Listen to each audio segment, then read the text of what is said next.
É, tudo vale pela Prefeitura de São Paulo. Xingamento, ofensas, acusações, umas fundadas, outras não fundadas, né, assim, cadeirada, né? Então a gente vê que a disputa pela cidade de São Paulo, ela se tornou um palco, um picadeiro, né?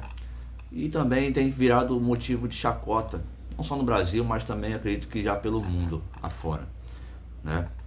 Mas o entretenimento ele gera views, o entretenimento ele gera conteúdo, né? Quantos youtubers não falaram sobre a cadeirada do Marçal? Quantos jornalistas não fizeram seus debates, analistas políticos?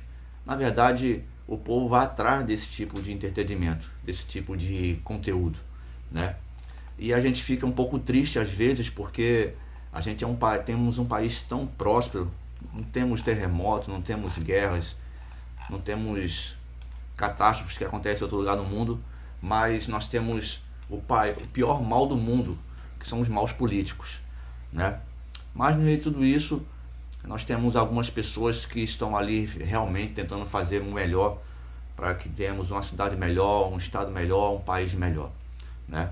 E temos agora no meio de toda essa baderna, toda essa confusão, no meio desses candidatos despreparados, nós temos a Maria Helena, uma mulher preparada, já atuou em governos passados, né? Economista, uma mulher que tem toda a condição de governar São Paulo de forma plena, né? Mas não tem a mesma visibilidade que os outros candidatos, né? Ela deu esses dias agora, ela deu uma entrevista, uma sabatina na verdade, à Jovem Pan, né? Vamos acompanhar aí um pouquinho do que foi essa sabatina ali pela Jovem Pan. Ele nem Pablo Marçal estavam na disputa ainda. E eu pergunto o seguinte, a senhora de uma certa maneira se frustrou, entre aspas, com a entrada dos dois, porque tecnicamente ou teoricamente vocês disputam o mesmo campo político, o campo da direita ou da centro-direita, vamos dizer assim. A senhora acha que a entrada dos dois dificultou o caminho para a senhora eventualmente para chegar mais na frente, no segundo turno? Eu vejo que são duas pessoas completamente diferentes. Eu não considero o Datena do campo da direita, Thiago. Muito pelo contrário. É só ver, ele tentou ser vice do Guilherme Boulos, né? Tem o vídeo que ele fala pro Boulos convencer o Lula a ser o candidato, não lançar candidato do PT aqui, e que ele seria vice do Boulos. Depois disso, ele se anunciou como vice da Tabata, depois traiu a Tabata e foi pro PSDB.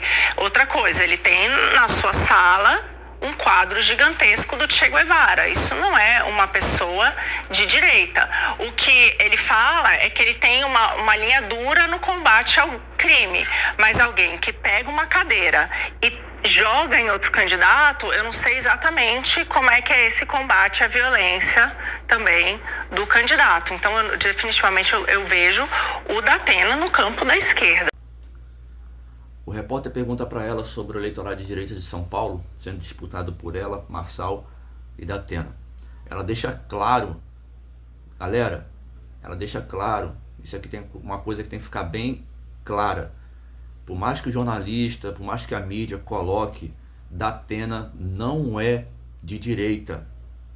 Ele buscou o apoio do Lula para sair como vice de Boulos. Ele tem todo um pensamento ideológico voltado para a esquerda. Tem um quadrão lá, o bandeirão do Che Guevara na sala de estar, entendeu? A galera tem que entender uma coisa, você ser contra a violência, contra o crime, não quer dizer que você é de direita. Não quer dizer que você é de direita. Ela mesmo coloca, né?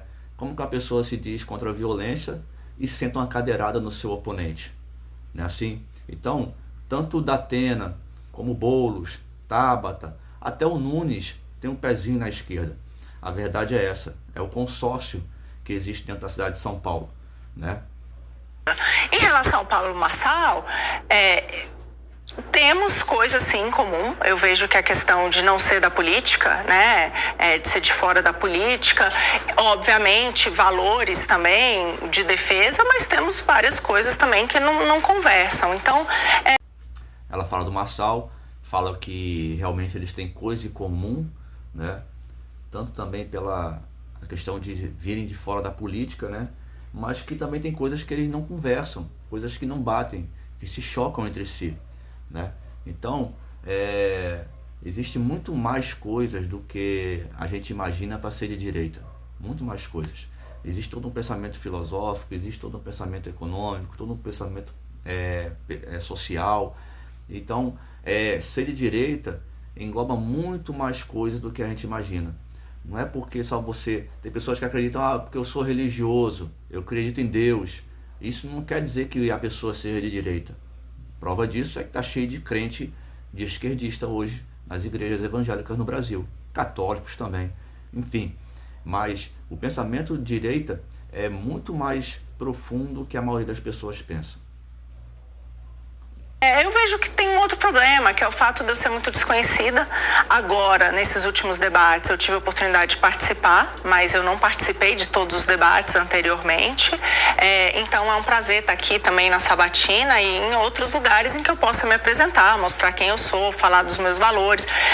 As pesquisas, tenho muitas desconfianças em relação às pesquisas, Thiago, porque as pesquisas erram muito. Eu acho que talvez errem porque são pouco propaganda, mas também porque os votos mudam e às vezes não é possível detectar certas tendências que mudam tão rapidamente. O exemplo do governador Romeu Zema, que parecia com 7% há 20 dias do primeiro turno e acabou tendo 42%. Então, acontecem essas mudanças. O Major Olímpio aqui em São Paulo, que aparecia em 4º lugar e acabou sendo eleito senador em 1º lugar. Então, eu tenho certas dúvidas em relação a qual que é exatamente a minha posição. Ela fala sobre as pesquisas, né? Fala que as pesquisas não representam o cenário real do que está acontecendo na cidade, no estado, no país, né? E assim como o Zema, outros candidatos, o próprio Bolsonaro, em 2018, né? Ninguém acreditava que ele iria se eleger, mas pode crer uma coisa, o sistema não vai errar de novo, o sistema não vai dar o mesmo mole que deu em 2018. Prova disso foi as eleições de 2020, 2022 e agora também em 2024. O sistema não vai deixar brecha, o sistema não vai deixar ponta solta para acontecer o que aconteceu em 2018. Não se iluda com isso. Agora, é um fato, eu sou uma pessoa que o Pablo Marçal, ele é novo na política, mas ele já era super conhecido na rede, com mais de 12 milhões de seguidores, então é óbvio que tem aí uma desproporção, ele é muito mais conhecido. Mas eu tô otimista, eu acho que com essas oportunidades de apresentar propostas e os meus valores, a gente vai conseguir chegar lá. Aproveitando, quem é a Marina Helena e quais são os seus valores? Bom, eu sou economista, antes de mais nada. Eu trabalhei como economista a minha vida inteira. Eu tenho mais de 20 anos de experiência no setor público, no setor privado e no terceiro setor com políticas públicas. Eu trabalhei por 14 anos como economista no mercado financeiro, analisando mais de uma dezena de países e vendo tipos de política pública que deram certo e por que no nosso país, infelizmente, a gente deu tão errado. Depois disso, eu fui trabalhar no Ministério da Economia, a convite do ministro Paulo Guedes, na gestão do governo Bolsonaro, na Secretaria de Desestatização.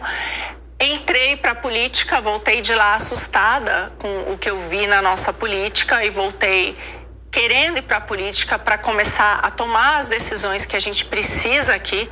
Eu vi que a gente tinha uma equipe técnica boa, mas no final das contas várias decisões por causa de uma canetada mudavam completamente, né? Me frustrei muito, principalmente em relação com a minha interação com o Congresso Nacional. Fala da sua experiência, né? Economista, fala da sua passagem pelo governo, junto com Guedes, né? Uma equipe técnica que conseguiu colocar o Brasil para andar nos trilhos de novo, né?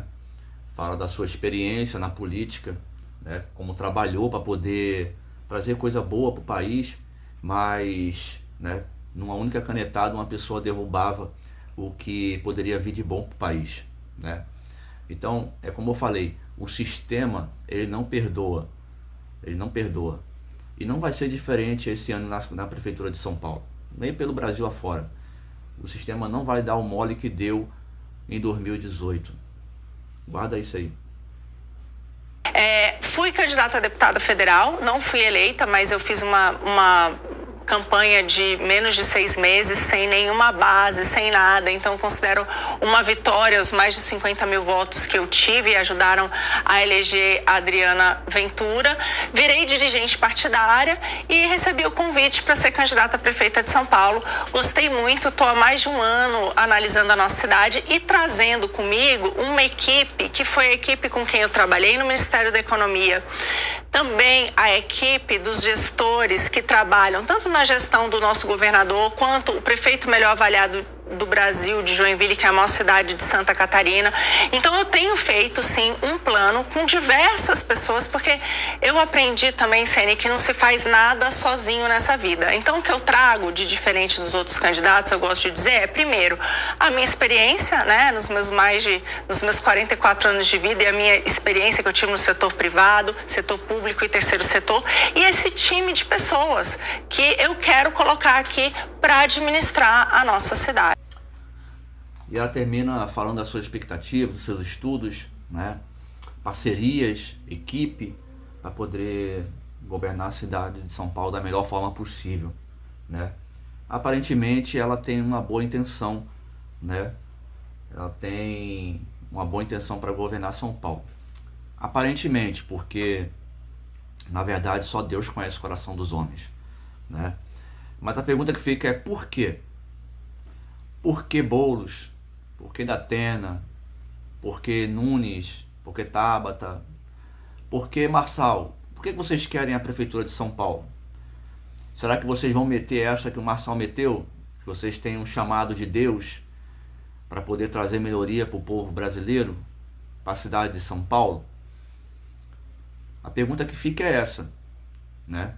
E a reflexão que a gente faz é a seguinte: o que vale mais? Poder ou dinheiro? Alguém vai falar assim, não, eu quero dinheiro. Mas entenda uma coisa, dinheiro nem sempre é sinal de poder. E muitas vezes poder não é sinal de dinheiro. Mas o que seria mais interessante para você? Você ter dinheiro ou você ter poder? Então nós vemos aqui uma pessoa como Marçal. Um cara que apenas com Twitter, não pode mais fazer Twitter, né? Porque alguém tem poder de numa canetada e banir um aplicativo do país. Olha só. O que esses homens buscam? Alguém vai falar assim, não, eles querem dinheiro. Eu acredito que seja poder.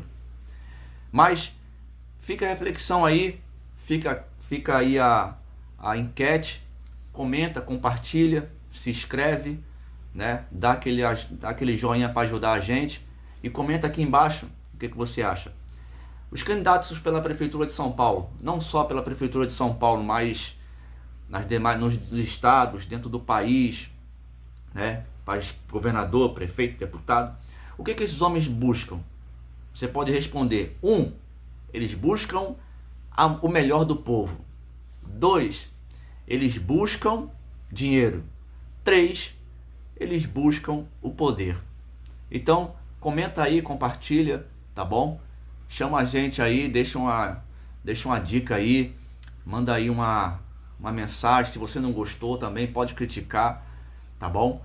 Manda sugestão de vídeo, aquilo que a gente puder tá compartilhando com vocês aí, a nossa opinião, aquilo que a gente puder falar ainda, a gente vai falar. Valeu!